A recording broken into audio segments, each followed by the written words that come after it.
যে সমস্ত মোল্লা মুন্সিরা সাধারণ মানুষকে জোর করে ধরে রাস্তাঘাটে, হাটবাজারে, পথে ঘাটে, মাঠে জোর করে তাদের চুল বাবরি কেটে দিচ্ছে, তাদের জ্ঞাতার্থে একটা সহিহ হাদিসে আদম ফকির বান্দে রাসূল পাঠ করব। হাদিসটা বর্ণনা করেছেন হযরত সাইয়েদানা সাওবান রাদিয়াল্লাহু আনহু সাহাবী। তিনি বলেন, রাসূলুল্লাহ পাক সাল্লাল্লাহু আলাইহি সাল্লাম বলেছেন, আমার হাউজ হবে আদন থেকে আম্মান পর্যন্ত বিস্তৃত। নবীজির হাসরের মাঠে যে হাউজে কাউসার, এটা আদান থেকে আম্মান পর্যন্ত বিস্তৃত। তার পানপাত্র হবে তারকার সংখ্যা পরিমাণ।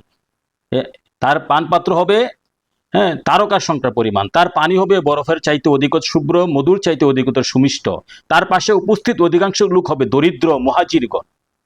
উপস্থিত সাহাবায়ে কেরাম প্রশ্ন করলেন, ইয়া রাসূলুল্লাহ সাল্লাল্লাহু আলাইহি ওয়াসাল্লাম, আমাদের কাছে তাদের পরিচয় দিন।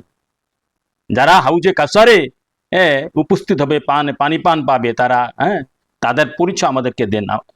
সাহাবারা প্রশ্ন করলেন। আমার হুজুর পাক নবী সাল্লাল্লাহু আলাইহি ওয়াসাল্লাম বললেন, তারা হবে এলোকেশী, জিন্নবেশী, এলোকেশী। যেমন হাদিসের রেওয়ায়তে এসেছে রুসি, তারা হবে এলোকেশী। এলোকেশী কারা? চুল এলোকেশী মানে আলু তালু। আপনার আমার চুল কখন এলোকেশী হয়? ছোট চুল তো এলোকেশী হয় না। ছোট থাকলে যেটা আমরা পূর্ব ভিডিওতে প্রমাণ করেছি, রাসূল পাক সাল্লাল্লাহু আলাইহি ওয়াসাল্লাম 3 ধরনের চুল মোবারক রাখতেন।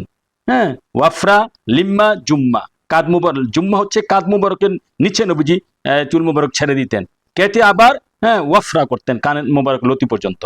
তো এখন যাদের এলোকোশি চুল, লম্বা চুল, তাদের চুল এলোকোশি হয়, আলু তালু হয়। এখন নবী পাক সাল্লাল্লাহু আলাইহি ওয়াসাল্লাম বলছেন, নবীজির হাউজের কাউসারের আশেপাশে মানে কাছে তারাই সর্বপ্রথম পানি পান করবে হাউজে কাউসারের পানি। কারা? সুফু রুসি, যাদের চুল আলু থালু, লম্বা চুল, এলোমেলো। এরপরে বলছে দুনসু সিয়াবা, দুনসু সিয়াবা, দুনসু সিয়াবা, দুনসু সিয়াবা, যাদের জামা কাপড় হবে জীর্ণ শীর্ণ, ময়লা। ময়লা। এই দুইটা বৈশিষ্ট্য, এলোকেশি চুল বা আলু থালু চুল এবং জামা কাপড় হবে জীর্ণ শীর্ণ, ময়লা। তারা স্বাচ্ছন্দ্য মণ্ডিতা নারীদেরকে তারা বিবাহ করবে না, 3 নম্বর বৈশিষ্ট্য।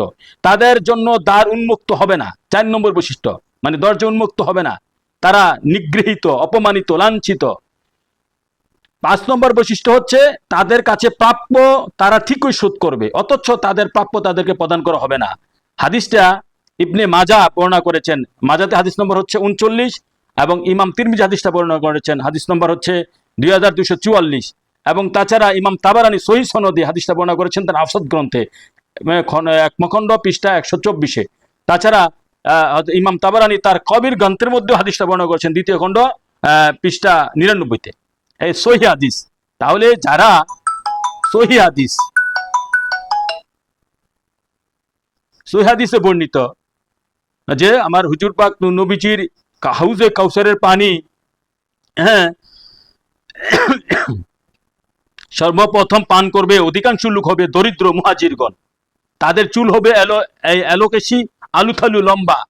তারা জীর্ণ পোশাক হবে, ময়লা আবর্জিত পোশাক, আবর্জনা পোশাক, জীর্ণ শীর্ণ পোশাক। তাদের কাছে তারা স্বাচ্ছন্দ্যময় নারী বিবাহ করবে না, বিয়া দিবে না, তাদের জন্য দ্বার উন্মুক্ত হবে না।